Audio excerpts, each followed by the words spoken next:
श्री महादेव जी कहते हैं, पार्वती 16वें अध्याय का महात्म्य बतलाया गया।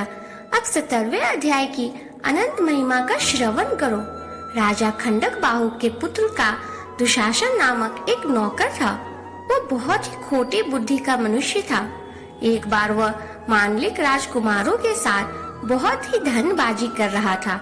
हाथी पर चढ़ा और कुछ ही कदम आगे बढ़कर लोगों के मन में आने के लिए भी वह मूढ़ हाथी के प्रति जोर जोर से कठोर शब्द कहने लगा।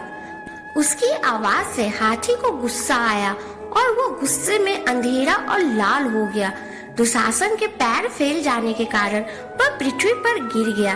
दुशासन को कुछ उच्छ्वास लेते हुए देख काल के समान निर्कुश हाथी ने क्रोध से मटका टेक कर उसे ऊपर फेंक दिया। ऊपर से गिरने के बाद ही उसके प्राण निकल गए। इस प्रकार कालवश मृत्यु को प्राप्त होने के बाद उसे हाथी की योनि में जन्म मिला और सिंगल द्वीप के महाराज ने यहाँ अपना बहुत समय व्यतीत किया है। सिंगल द्वीप के राजा महाराज खंडक बाहु से बड़ी मित्र थी। उन्होंने जल के मार्ग से उस हाथी को मित्र की शुभकामनाएं के लिए भेजा था। एक दिन राजा ने श्लोक की समस्या हाथी से व्याख्या किया। किसी कवि को पुरस्कार रूप में उसने दे दिया और उसने स्वर्ण मुद्राएं लेकर मालव नरेश के हाथ बेच दिया। कुछ काल होने पर अभिनय पर वह हाथी यत्न निर्बल पलित होने पर भी असाध्य जोर से जीत हार मरणतन हो गया। हाथी वनों ने जब उसे ऐसी सोचनीय अवस्था में देखा तो राजा के पास हाथी के हित के लिए हाथी घर ही सारा हाल कह गया। महाराज, आपका हाथी यहाँ से जाना चाहता है।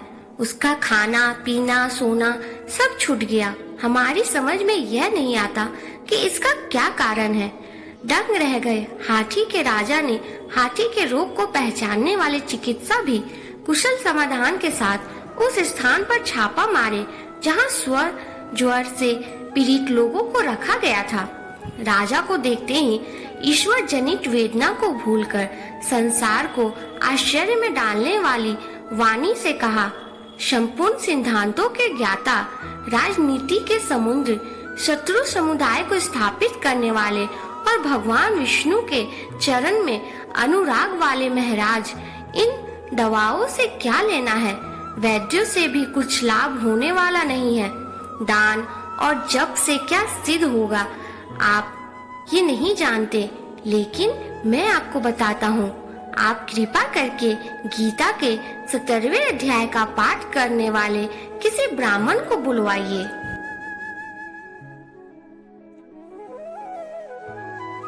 हाथी के कहने पर राजा ने तुरंत ही एक ब्राह्मण को बुलवाया।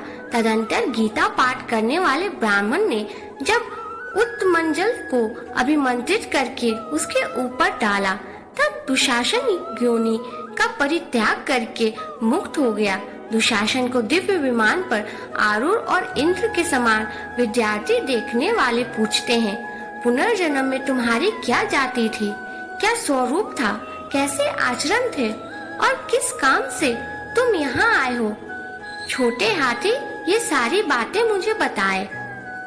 राजा के ऐसा करने से हाथी को हाथी के योनि से छुटकारा मिल गया और वो दुशासन ने अपने विमान पर बैठे ही स्थिरता के साथ अपना पूर्व जन्म का मित्र समाचार यथावत कह दिया। बेश नरेश मालदेश ने भी गीता के 17वें अध्याय पाठ करने लगे। इससे कुछ ही समय में उनकी मुक्ति हो गई।